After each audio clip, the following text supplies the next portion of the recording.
If you've never been to the south rim of the Grand Canyon, this beginner video is for you. We are going to tell you where you can see grand views, wildlife, the best beginner hiking and biking, insights on Trailer Village, and more. Let's get started. Watch until the end to see where you can watch the largest bird in North America and learn the one hidden spot for them that almost no one sees. South Kaibab Trail to Ooh Aah Point is probably the easiest way to get down into the canyon and find spectacular views. The trail to Ooh Aah Point is a little shorter with less elevation than Bright Angel Trail, which we will get into later. South Kaibab Trail was designed by National Park engineers to provide a hiking experience that was less difficult and safer than Bright Angel Trail, which was built over time by Havasupai and miners and others. On South Kaibab, it takes just 6.5 miles to reach the canyon bottom and achieve an almost 1 mile elevation change. South Kaibab Trail to Ooh Aah Point is a great beginner hike on the east side of the south rim, at 1.8 miles and only 790 feet of elevation change. Plan on a 2-hour hike to one of the best panoramic views in the park. We'll put a video link in our description for more on this hike, or click the card. Now for a little history of the Grand Canyon, and up next we'll discuss one of the most popular trails in the Grand Canyon. The Grand Canyon has rock over 2 billion years old at the canyon bottom, and the canyon itself has only eroded for the last 5 to 6 million years, with the Colorado River helping every day. The Grand Canyon was inhabited by the Havasupai for the year-round fresh water in the canyon and fertile land. In what is now known as Indian Garden, entrepreneurs settled the area for mining endeavors and tourism in the late 1800s and early 1900s. Due to concerns with the history and grandeur of the area, Theodore Roosevelt protected the canyon by declaring it a national monument in 1908. Woodrow Wilson went further and designated the canyon equal to the size of Delaware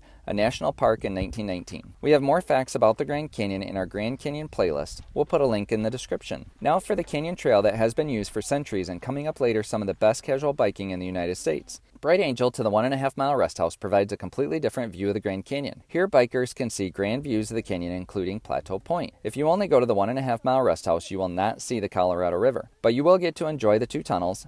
A keen eye will discover petroglyphs, and you might get lucky and see a mule train, bighorn sheep, or other wildlife. This trail isn't for the weak, and fortunately you can turn around anytime. The trail has been improved over the years. However, this trail was built for the miners and is not engineered like South Kaibab. The grade is steeper than South Kaibab Trail and was in full sun for us, making it hotter and more difficult on the way out. Most people will turn around at or before the Resthouse. Plan on 3 hours to hike to the Resthouse and back, and for every minute hiking down, plan on 2 minutes to hike back out. We have a video dedicated to this hike you can view by clicking the card or link in the description. If you're liking this content, please like and subscribe. Biking is the best way to see grand views that most people won't see during their stay. It is also one of the best ways to escape the popular Grand Canyon Village and Visitor Center. We biked from the Visitor Center to Ooh Aah Point to the east, and from Bright Angel Trail to Hermit's Rest to the west. In total, the bike rides offer over 12 viewpoints visited by the shuttles, and probably twice as many viewpoints only accessible to hikers or bikers. We also saw California Condor, the largest North American bird, on a dead tree while hiking the Greenway close to Hermit's Rest. This part of the bike trail includes great forest and is the original Hermit Road, first built in 1912. Once used for cars, it is now reserved for bikers and hikers. Most of these viewpoints are restricted to shuttles, bikers, and hikers during the busy season. We have 2 videos with more details if you would like their links in our description. Coming up at the end of the video is an even easier place to see the condors fly overhead.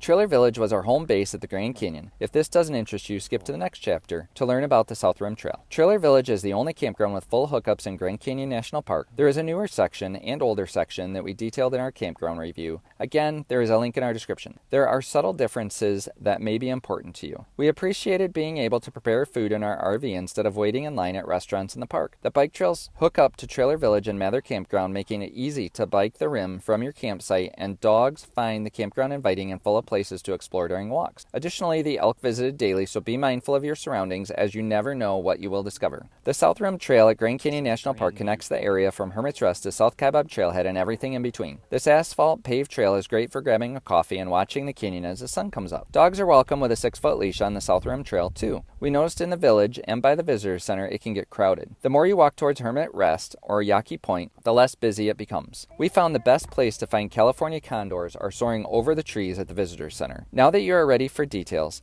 click this video.